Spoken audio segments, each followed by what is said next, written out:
lafaz yang tadi antum dengarkan itu dari bunyi jantung sebenarnya, lalu dizahirkan. Itu sebenarnya. Ya? Begitu bunyi. Duh, Allah, duh, duh, duh. Maka kalau orang talqin di beberapa thariqat Qadiriyah, Samaniyah, dan sebagian Naqsyabandiyah, waktu zikir Allah itu diginiin. Allah, Allah. Coba penjamatannya. Coba penjamatannya. Coba pelan-pelan. Hujam. Allah. Ke kolbu. Pegang jantung, dada bagian kiri. Baca. Allah. Allah. Dihunjam. Kayak tampar kolbunya. Allah. Allah. Allah. Allah. Allah. Allah. Allah. Makanya beberapa ulama kita zikir ya Allah, ya Allah, Allah, Allah, Allah, itu ngamalin surat Al-Muzammil itu. Nggak usah pakai dalil-dalil aneh, itu dalilnya. Apa contoh? Ada hadis di mana Rasulullah SAW mengatakan, dan itu dihukumkan di situ oleh para ulama sebagai hadis yang sahih, la taqumus sa'ah hatta la yuqala fil ardi Allah Allah. Tidak akan terjadi hari kiamat selagi di bumi ini diucapkan yuqal Allah Allah. Kalau kita tengok penjelasannya para ulama-ulama yang mu'tabar tentang hadis ini, tidak ada satupun yang mengarahkan bahwa hadis ini maksudnya adalah zikir dalam bentuk Allah Allah. Hanya orang sufi yang mengarahkan hadis itu ke arah itu. Sehingga orang sufi punya zikir Allah Allah Allah sampai 1000 kali, sampai berapa kali. Zikir dalam arti seperti itu kan dalam bentuk ibadah tertentu, ibadah khusus. Inilah dalil mereka. Padahal hadis itu belum akan terjadi hari kiamat selagi yuqal Allah, selagi di muka bumi ini ada orang beriman yang menyebut Allah. Menyebut Allah itu bukan dalam bentuk ibadah zikir seperti tadi. Azan umpamanya, ada enggak lafaz Allah di situ? Ada. Haji umpamanya, labbaik Allahumma labbaik, wa labbaik Allahumma labbaik, itu disebut nama Allah di situ. Maka nanti ketika haji sudah tidak ada, azan sudah tidak didengarkan, disitulah terjadi hari kiamat.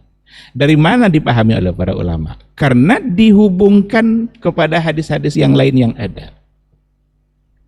Kan salah satu dari metode memahami hadis itu kan al-jam'u bainar riwayat. Kita harus menghimpun banyak riwayat. Nah,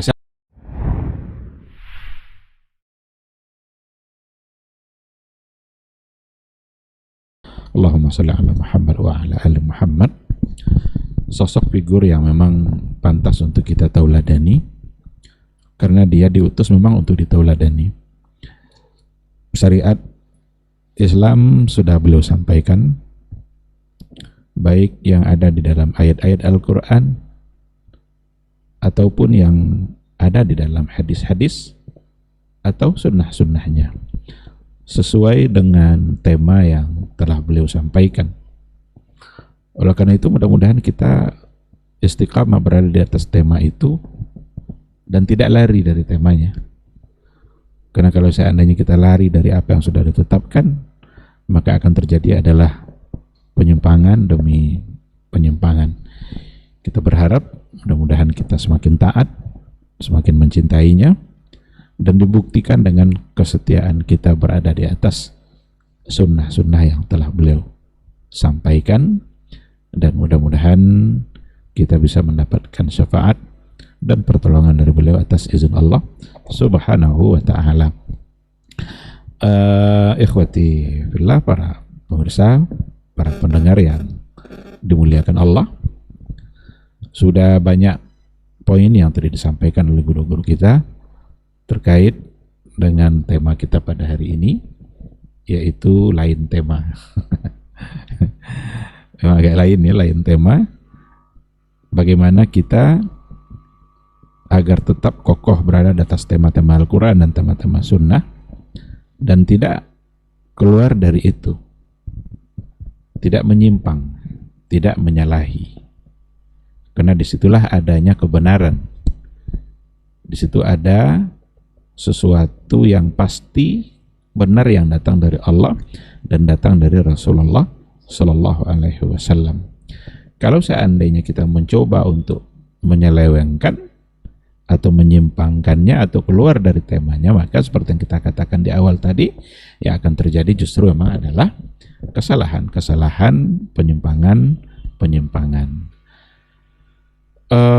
keluar dari tema itu sudah dicontohkan oleh orang-orang Yahudi dan orang-orang Nasrani. Maka Allah menyalahkan mereka. Dalam Al-Quran dikatakan bahwa sifat mereka itu adalah yuharrifunal kalima an mawadhi'ihi.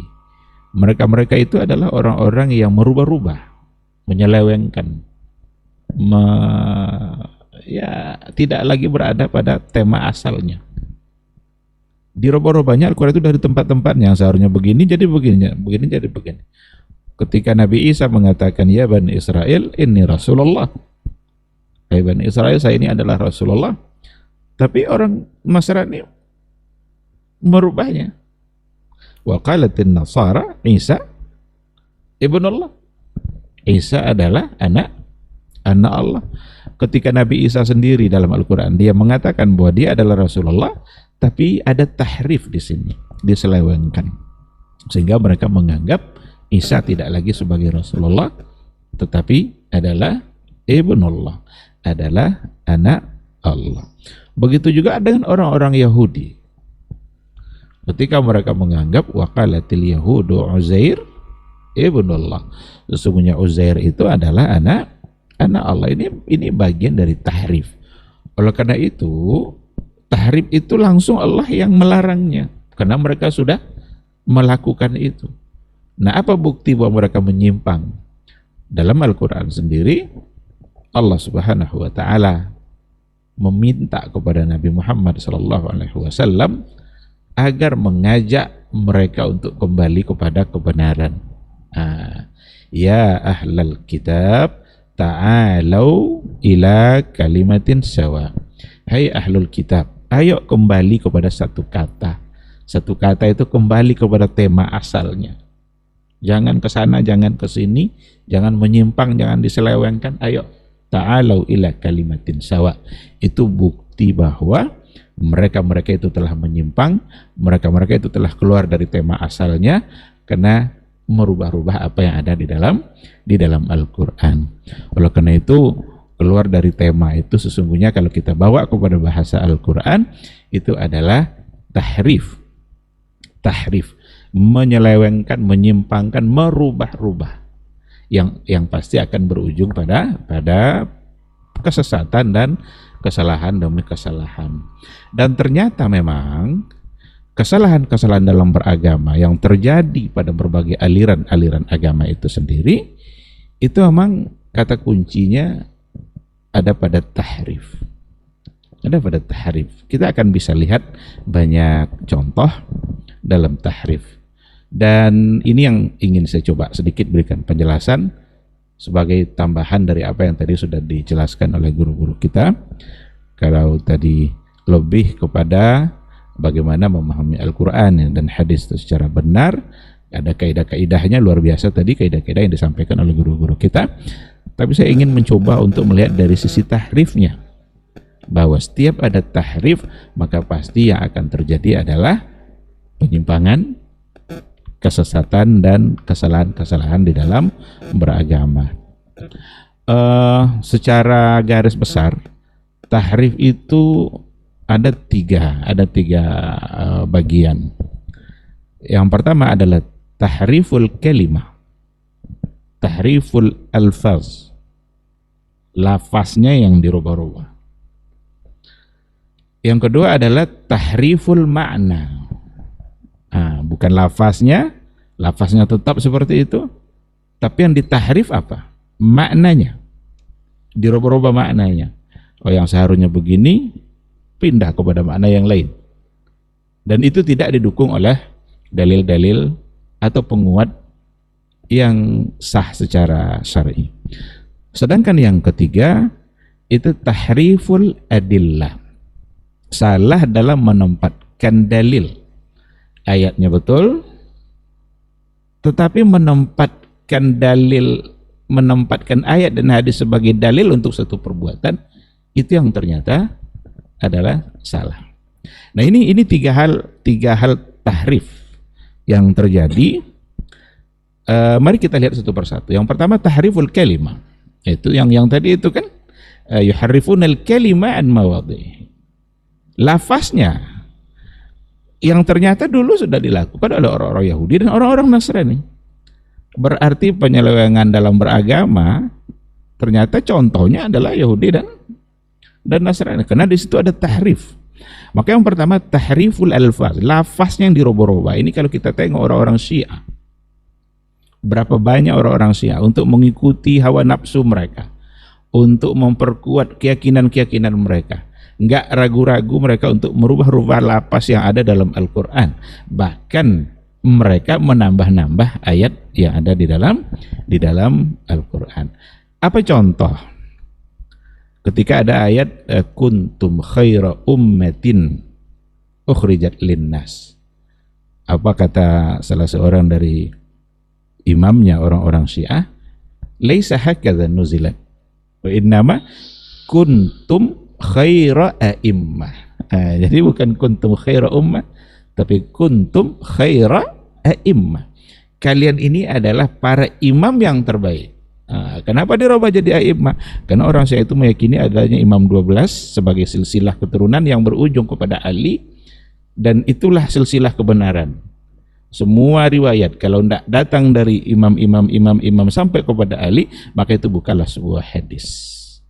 Maka orang Syiah menganggap Sahih Bukhari, Sahih Muslim itu tidak ada apa-apanya itu, karena mereka punya kitab hadis sendiri. Ada kitab mereka yang mereka buat-buatkan riwayatnya, yang di dalamnya semuanya adalah kepalsuan, adalah kedustaan, dan disitulah sumber agama mereka, dan mereka beragama di atas sumber yang palsu itu. Kalau beragama di atas sumber yang palsu, tentu saja agamanya itu sendiri akan menjadi agama yang palsu. Maka kita mendengarkan banyak hal yang datang dari orang-orang Syiah yang sama sekali tidak bisa dibenarkan. Itu contoh. Orang-orang Mu'tazilah itu juga ada di antara mereka, seperti yang dilakukan oleh Umar ibn Ubaid terhadap ayat-ayat Al-Quranul Karim untuk memperkuat akidah mereka.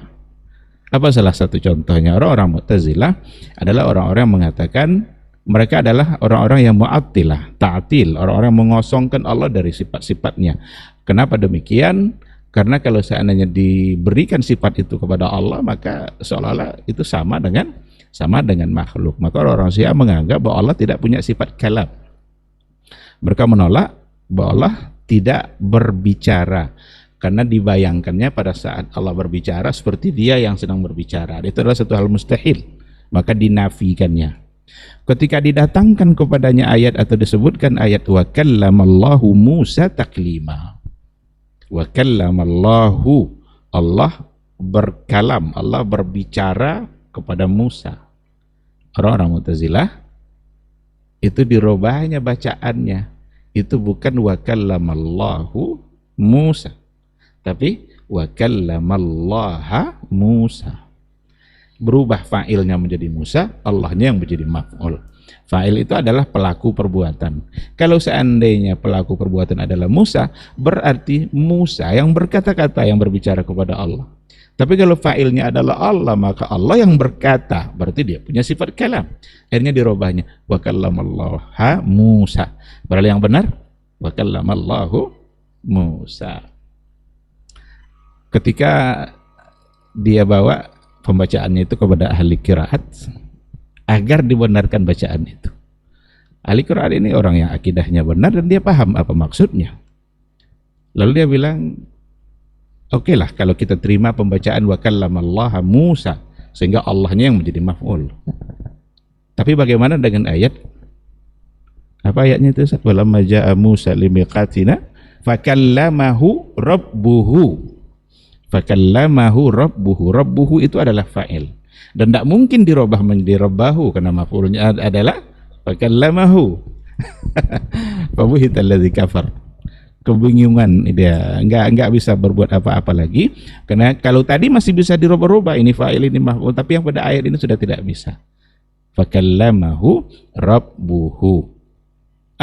Keberanian seperti ini yang membuat mereka berani tahrif, merubah, berujung pada kesesatan. Ini yang dimaksud dengan tahriful alfaz, tahriful kalimah. Ayat-ayat itu yang mereka mereka rubah. Ya wajar saja orang-orang Mu'tazilah berani merubah seperti itu, karena bagi mereka Al-Quran itu ya bukan sebagai sebuah kalam yang sebagai mukaddas gitu ya. Tapi ada diskusi terakhir itu di kampus di Jakarta, Al-Quran kalamullah wa kalamu Rasulillah. itu judulnya. Pembicaranya adalah salah seorang profesor asal Indonesia, tapi dia ngajar di Amerika. Disandingkan dengan salah seorang dari lulusan Al-Azhar di Indonesia sebagai dalam diskusi, dan dia menyampaikan semua pendapat Mu'tazilah yang tadi, dan dia tidak punya hujah kecuali pandangannya Mu'tazilah yang mengatakan, jadi judulnya Al-Quran kalamullah wa kalamu Rasulillah. Kalau itu adalah kalam Allah dan juga sekaligus kalam Rasulullah, tapi dibantah oleh pembicara yang kedua, Al-Quran kalamullah, bukan sebagai kalam Rasul. Karena kalau seandainya kalam Rasul, lalu ketika ada ditantang untuk mendatangkan seperti Al-Quran, itu yang ditantang untuk mendatangkan seperti kalam Allah atau kalamnya Rasulullah. Kalau seandainya Quran adalah kalam Rasul, mudah sekali untuk ditantang. Rasul bukan sebagai seorang yang penyair, dia bukan sebagai orang ahli dalam bersastra, tapi ternyata ayat-ayat yang dibawanya tidak bisa dibuat-buat oleh siapapun. Ketika ada orang yang mencoba-coba untuk membuat-buat ayat, dia ketawa sendiri dengan ayat-ayat yang dia buat karena tidak ada makna. Sementara kalam Allah la tanqadi ajaibuh, tidak putus-putus keagungannya. Satu ayat yang ketika diulang-ulang dibaca selalu saja ada mendatangkan makna yang baru. Itu bukti bahwa dia adalah kalam Allah. Maka Al-Quran kalamullah lafzan wa ma'nan, baik lafaz maupun maknanya. Orang-orang Mu'tazilah tidak menganggap seperti itu, maka dia bilang Al-Quran makhluk. Nah kalau sudah dibilang seperti itu, ya wajar aja mereka rubah-rubah gitu. Ada revisinya ayat-ayat itu. Nah oleh karena itu, ini bentuk dari tahrif yang pertama yang berujung pada penyimpangan dalam beragama, dan yang paling fatal penyimpangannya adalah penyimpangan dalam akidah.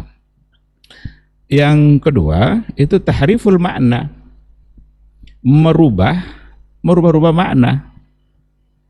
Ada Al-Quranul Karim, ada ayat-ayatnya, tapi dirubah makna ayat itu kepada makna yang lain tanpa ada dasar, tanpa ada dalil yang kuat, kecuali hanya sekedar asumsi-asumsi bahwa itu menyerupai makhluk, sehingga terjadilah pentakwilan terhadap ayat-ayat Al-Quran, khususnya yang berhubungan dengan sifat-sifat Allah.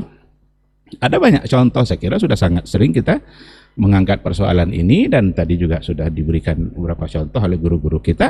Itu tahriful makna. Takwil itu tahriful makna, merubah makna.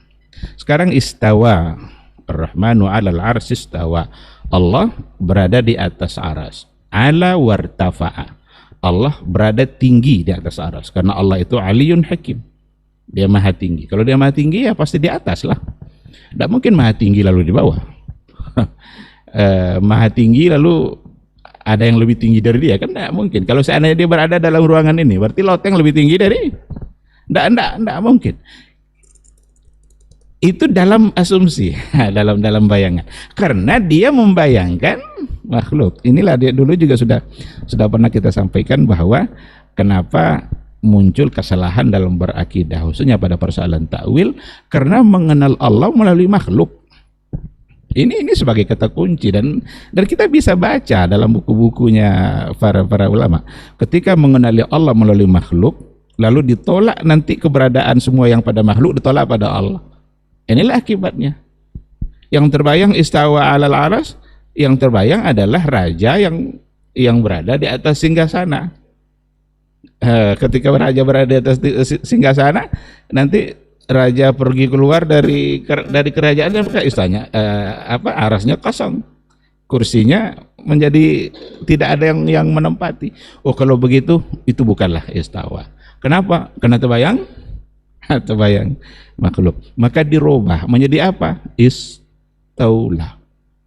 Ini tahriful makna, maknanya yang diutak-atik.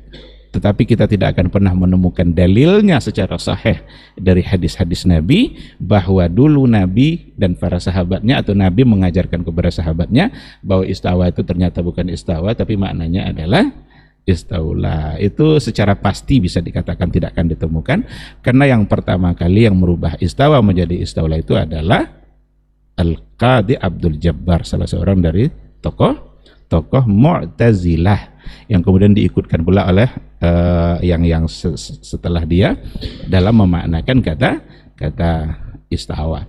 Ini tahriful makna ini luar biasa akibatnya. Maka takwil yang dalam artian merubah makna karena dianggap itu tidak cocok pada Allah, maka dirubah maknanya. Itu kan takwil namanya itu.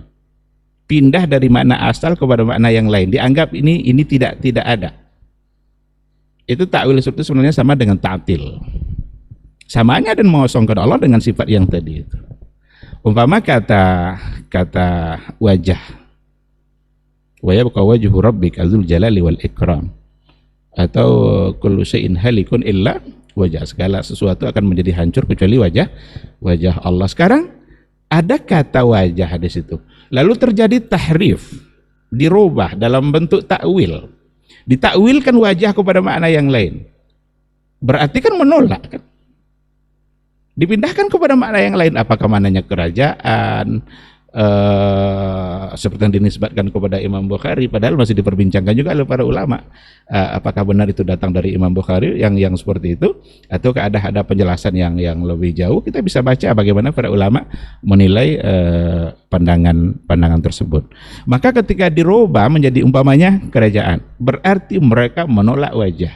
Maka takwil itu sesungguhnya sama dengan taktil dalam hal ini, karena menganggap Allah tidak punya wajah, karena merasa tidak pantas, karena kata wajah hanya merupakan aksesoris yang ada pada makhluk. Ini lagi-lagi salah, karena mereka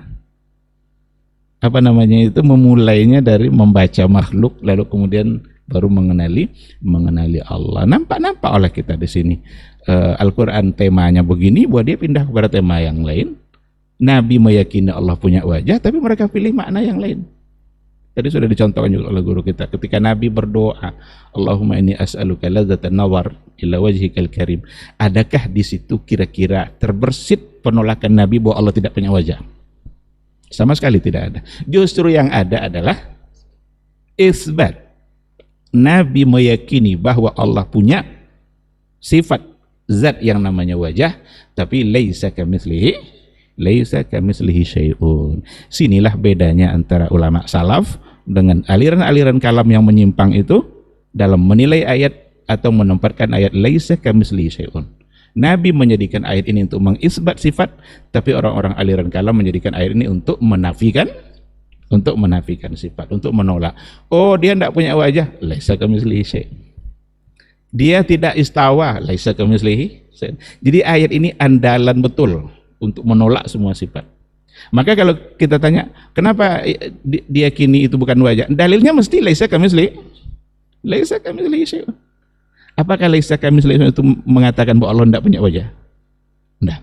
Tapi ayat itu yang paling betul bisa dikatakan untuk menolak bahwa wajah Allah tidak serupa dengan wajah makhluk. Dia punya wajah? Iya, karena dia yang bilang dan nabinya yang menyampaikannya. Begitu seterusnya pada semua sifat-sifat tangan, sifat-sifat zat seperti tangan umpamanya, contoh yang lainnya, wajah, tangan dan lain sebagainya.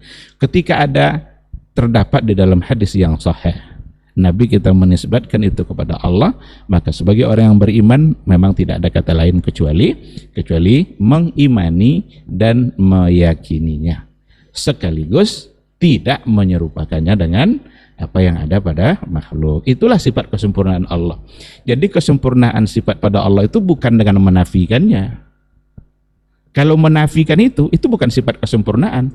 Meniadakan itu bisa karena kelemahan. Tapi yang sempurna itu adalah ketika dinafikan keserupaannya. Oh, dia punya ini, tapi hanya dia yang seperti itu. Itu baru sempurna. Tapi kalau dia tidak punya itu tidak sempurna itu. itu justru kekurangan.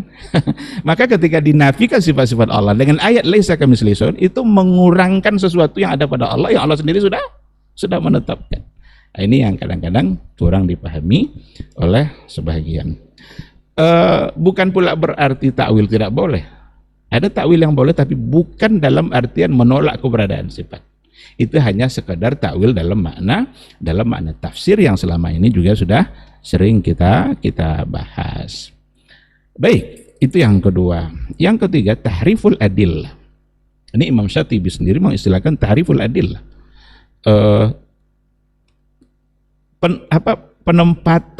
Penempatan dalil yang tidak pas. Dalil yang umum diletakkan pada ibadah yang khusus. Ini yang tadi sudah dicontohkan. Atau ada sesuatu yang nasnya ada, hadisnya ada, tapi dijadikan itu sebagai sebuah alasan, dalil untuk ibadah-ibadah tertentu yang ternyata dari zaman dulu tidak ada ibadah seperti itu. Apa contoh? Ada hadis di mana Rasulullah SAW mengatakan, dan itu dihukumkan di situ oleh para ulama sebagai hadis yang sahih, la taqumus sa'ah hatta la yuqala fil ardi Allah Allah. Tidak akan terjadi hari kiamat selagi di bumi ini diucapkan yuqal Allah Allah. Kalau kita tengok penjelasannya para ulama-ulama yang mu'tabar tentang hadis ini, tidak ada satupun yang mengarahkan bahwa hadis ini maksudnya adalah zikir dalam bentuk Allah Allah. Hanya orang sufi yang mengarahkan hadis ke arah itu. Sehingga orang sufi punya zikir Allah, Allah, Allah sampai 1000 kali, sampai berapa kali. Zikir dalam arti seperti itu kan dalam bentuk ibadah tertentu, ibadah khusus. Inilah dalil mereka. Padahal hadis itu belum akan terjadi hari kiamat selagi yuqal Allah, selagi di muka bumi ini ada orang beriman yang menyebut Allah. Menyebut Allah itu bukan dalam bentuk ibadah zikir seperti tadi. Azan umpamanya, ada enggak lafaz Allah di situ? Ada. Haji umpamanya, labbaik Allahumma labbaik, berarti labbaik Allahumma labbaik itu disebut nama Allah di situ. Maka nanti ketika haji sudah tidak ada, azan sudah tidak didengarkan, disitulah terjadi hari kiamat. Dari mana dipahami oleh para ulama? Karena dihubungkan kepada hadis-hadis yang lain yang ada. Kan salah satu dari metode memahami hadis itu kan al-jam'u bainar riwayat. Kita harus menghimpun banyak riwayat. Nah, salah satunya adalah la taqumus sa'atu illa ala syiraril khalqi. Tidaklah terjadi hari kiamat itu kecuali di atas orang-orang syiraril khalqi, makhluk yang paling jahat, yang paling buruk, itu adalah orang-orang kafir yang mereka tidak mau beriman kepada Allah. Kalau nanti orang beriman itu sudah tidak ada, karena dalam riwayat juga dikatakan di akhir zaman nanti didatangkan angin dingin dari arah Yaman, dan itu angin dingin itu akan mematikan semua orang-orang beriman. Kalau orang beriman sudah mati semua, masih ada enggak kira-kira azan didengar? Masih ada enggak labbaik Allahumma labbaik? Masih disebut enggak Allah? Ya tidak. Nah, ketika itu kiamat terjadi. Maka di situ bukan kata yuzkar yazkur, di situ bukan disebut kata zikir, tapi yuqal. Kan itu kan, la taqumus sa'ah hatta la yuqala. Coba Nabi sendiri tidak menyebutkan itu kata yazkur. Kan kalau zikir itu kan seharusnya menggunakan kata yazkur, tapi yuqal. Tapi orang-orang sufi menempatkan hadis ini sebagai alasan untuk zikir Allah, Allah, Allah, Allah. Dan Nabi sendiri dalam artian zikir seperti itu kita tidak menemukan riwayatnya, dan sahabat sendiri tidak melakukan itu sebagai sebuah ibadah seperti yang dilakukan. Ini namanya tahriful adillah. Tahrif, ada merubah-rubah, menyelewengkan, salah tempat dalam berdalil. Kan sepertinya logis sekali itu. 2 kali lupa di situ lafaz Allah. Disinilah pentingnya kita mengembalikan pemahamannya kepada apa yang dipahami oleh ulama-ulama yang mu'tabar dan menyocokkan, menyesuaikan dengan apa yang sesungguhnya yang terjadi pada masa Nabi dan pada masa sahabat yang diajarkan langsung oleh Rasulullah Sallallahu Alaihi Wasallam. Contohnya sekira akan sangat banyak. Tadi salah satu contoh juga sudah disampaikan oleh guru kita Dr. Dasman, wa dzakirhum bi ayyamillah. Ada lagi wa qul bi fadlillahi wa bi rahmatihi wa fa bidzalika falyafrahu. Dengan karunia dan rahmat Allah, maka dengan itu bergembiralah. Adakah rahmat dan karunia Allah yang lebih besar daripada kelahiran Nabi? Quran kan nyuruh falyafrahu, bergembiralah. Mari kita gembira dengan hadirnya Nabi. Semua kita wajib bergembira, tetapi tidak dengan ritual-ritual yang tertentu, yang ada keyakinan-keyakinan yang menyimpang. Pada hari kelahirannya, ketika dibaca semua mereka berdiri, dan mereka meyakini bahwa saat berdiri itu roh Nabi hadir. Ini dari mana yang dapat seperti ini? Nggak akan ditemukan kecuali dari orang-orang sufi.